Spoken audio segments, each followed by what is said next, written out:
Habari za kimataifa.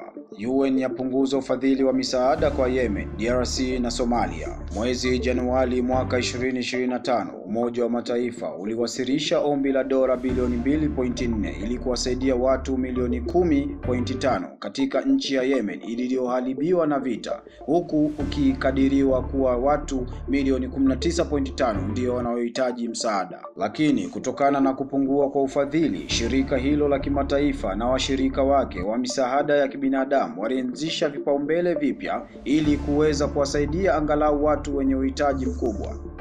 Katika wiki za hivi karibuni, Umoja wa Mataifa ulitangaza pia mabadiliko sawa na hayo katika mkakati wake nchini Ukraine na hata Jamhuri ya Kidemokrasia ya Kongo. Msemaji wa Katibu Mkuu wa Umoja wa Mataifa Antonio Guterres, Bi Stephen Tembrey, amesema kwa sasa mwelekeo nchini Yemen utakuwa kuwasaidia pekee watu milioni 8.8 kulingana na bajeti inayotarajiwa ya dola bilioni 1.4. Katibu Mkuu wa Umoja wa Mataifa Antonio Guterres akilihutubia Baraza la Usalama la UN mjini New York, Marekani. Katika nchi ya Somalia inayokabiliwa na vurugu, mpango wa awali wa dola bilioni 1.4 wa kuwasaidia watu milioni 4.6 pia umepunguzwa hadi dola milioni 367 kwa ajili ya watu milioni 1.3.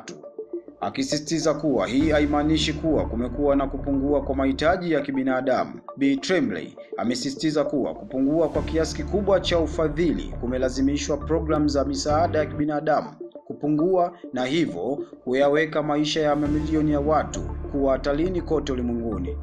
Kama ilivyo katika majanga mengine, matokeo yatakuwa mabaya ikiwa tutashindwa kutekeleza wajibu wetu. Mamilioni ya watu watakabiliwa na njaa, kukosa maji safi, elimu, ulinzi na huduma nyingine muhimu, aliongeza msemaji huyo wa Katibu Mkuu wa Umoja wa Mataifa.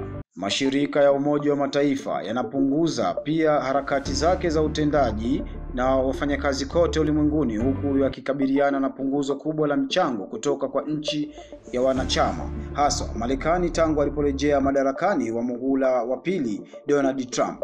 Hayo yakiarifiwa, ripoti mpya iliyotolewa Ijumaa na Umoja wa Mataifa imesema kumeshuhudiwa ongezeko la uhaba wa chakula na utapiamlo kwa watoto katika kipindi cha miaka 6 mfululizo, na hivyo kuathiri zaidi ya watu milioni 295 katika nchi na maeneo 53 kote duniani.